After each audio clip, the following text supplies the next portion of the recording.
Hey everybody, thanks for joining us on the Airbotx videos. I'm Tom McArdle, and this video we're going to be talking about some extra operational tips that we hope you find helpful.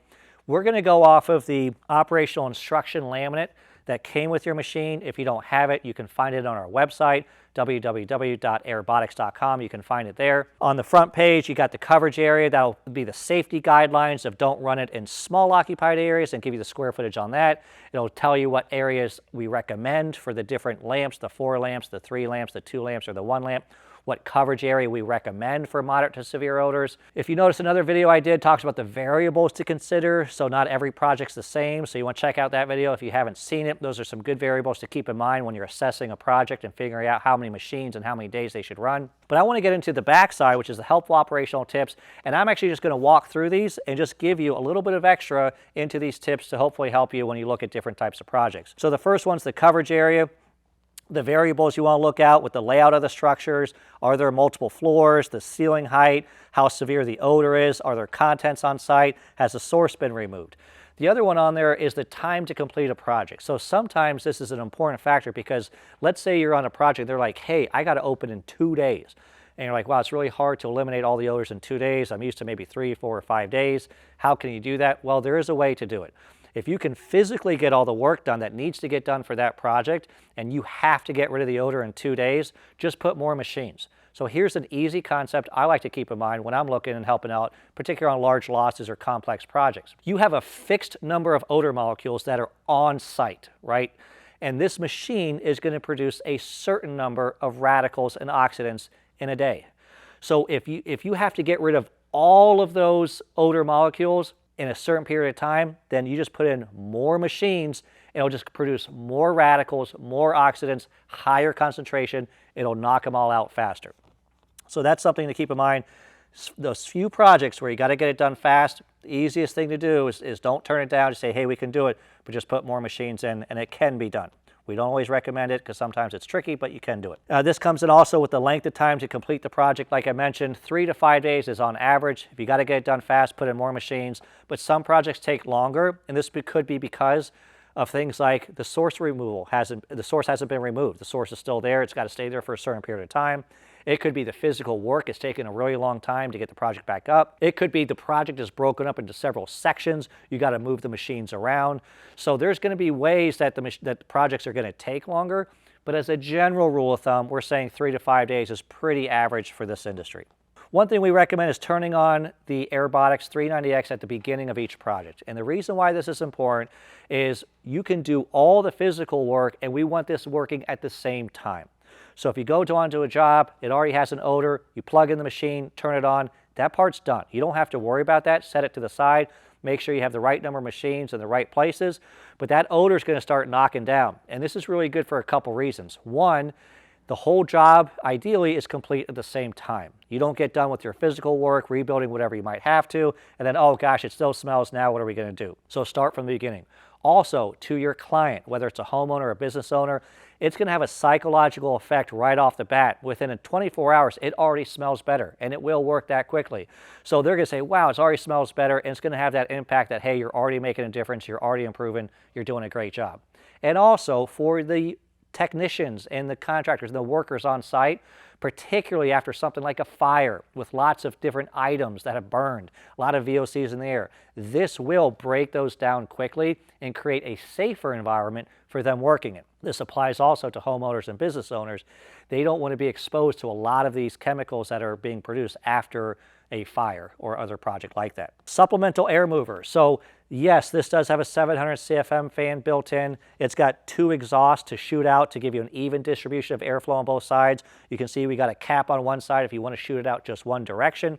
It can go on either side or no cap at all. But additional air movers are always helpful, and here's why. Think about it like this. The air coming out of this machine is where all the magic is, right? That's where the radicals are. That's where those oxidants are. Those are going to be what completely break apart the odor molecules that are in the structure and contents.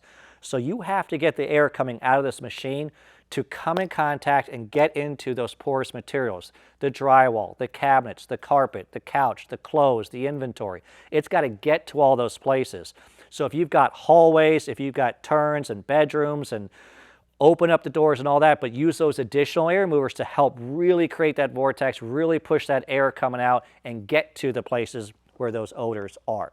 One thing with hallways, okay, so with hallways, let's say a hotel, or let's say a hallway in a big house with multiple bedrooms. You've got a hallway going down and doors coming off it. One way to help facilitate and distribute the radicals is you put the machine at the end, put a cap on one side so it's shooting down the hallway, and open up the doors and use those additional air movers to direct them and pull them into the doors. So this is really effective if you're trying to treat multiple rooms with just one machine. Remember, the machine, the closer it is to the odor, the easier it is, the faster it is, it's going to get rid of the odor. And when you have doors and you have hallways and you have walls and you have closets, you have that blocking the odor, it makes it more difficult. So open up the doors, have the machine shooting down one direction, and use additional air movers to pull that into each room. That can help treat multiple rooms at the same time.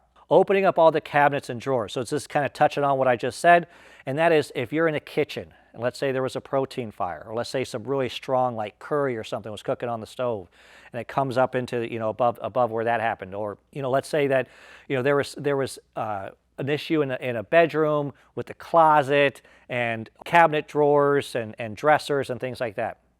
Well, those inside there, they have items, they have contents, they have clothes, they have maybe cookware and things like that. The best thing to do always is to open up the cabinets, not just the bedroom door, but open up the closet drawer, open up the dresser drawers. The more you can open up things, think about the cabinets and the dressers and the closet doors. Think about them the same way you would like typical doors and walls and things like that. Opening them up, getting it easier for the air coming out of a machine to penetrate into whatever's inside that just makes the job go faster. What you don't want is to treat a whole room and then open up a dresser, open up a closet, and all of a sudden you get a smell. You can avoid that by opening everything up from the beginning. It's the easiest way to do it. Contents that are heavily damaged with odor.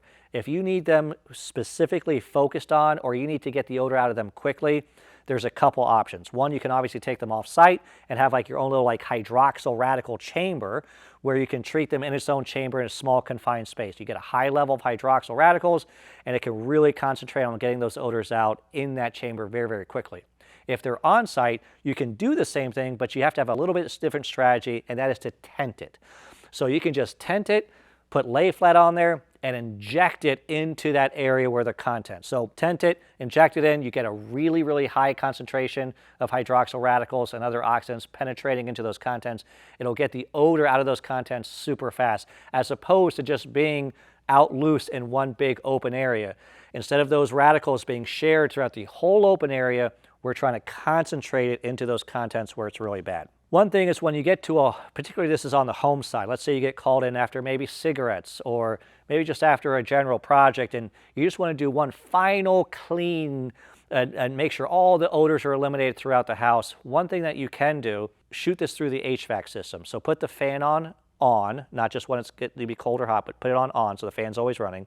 Pull that return filter, put our machine right up next to it, and shoot it out one side and shoot it right into the return. This is going to pull it up through the HVAC system, through the ducts, distribute it throughout the house. I will say you're not going to get a heavy concentration in each of those rooms because of how far it has to travel and get there, but it will give you a nice even final cleanup and get in the duct system, make sure all the odors that could be in those hidden spaces have been eliminated. We do always recommend monitoring these machines once a day. It's just a good idea just to go on the site, make sure they're plugged in, make sure they're on, make sure the customer didn't turn it off, make sure they're actually working, check to see if the HEPA filter needs to be replaced, make sure all the lamps are on there supposed to, just to make sure everything's working the way it's supposed to. You know, it's one of the reasons we have an hour meter, so you can just check off how many hours it's running on a project. That helps back up when you do an insurance claim, that you can document how many hours it's been running and prove it, but also to make sure that, hey, when you get to a job after 2 days and the client says, oh, this thing isn't working at all, well, you can see, well, hey, ma'am, it's only been running for 2 hours. And maybe they just plugged it in real quick when they saw your van pull up to their street. So just monitoring once a day is a good idea. Like I mentioned in the other video, and you probably hear this in every odor class you've ever taken, source removal is key. Always make sure you remove the source. If you can't, for whatever reason, at a certain time, maybe try and contain it, have a machine running right next to it. So while the rest of the project's being completed, odors are being eliminated, you want to block that in as best you can, just so it doesn't keep off-gassing and just keep causing an issue throughout the project. When you think the job is done, one thing that you want to do is shut off the machines, let it air out for 10-15 minutes, and walk outside to kind of refresh your nose. When you go back into the project, the real key is not smelling that the air smells better, because the air is going to always smell good when these machines are running after the first day or two.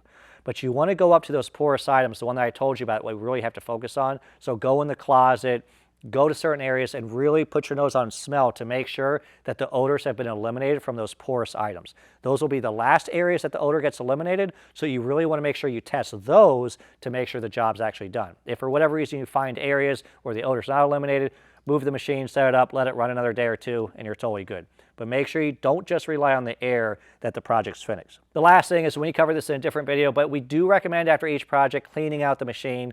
It's the filters, it's the lamps, the fan. Just do a nice scrub in and out. Check out our cleaning instruction video. Really simple, shouldn't really take you more than 5 minutes, but it's always a good idea to keep the machines clean. It not only prevents you from cross-contaminating from one project to the next, but it's just nice to have the machines always working optimally, always looking nice, and always being on top. So those are some of our little helpful tips. We can certainly be available for large losses, complex projects. Any other questions that you have, always reach out to us, Airbotx.com. You got our email, phone number. Reach out to us anytime that you'd like. We're happy to help and provide some instruction and training and answer questions. We hope this video is helpful. Thanks for joining us.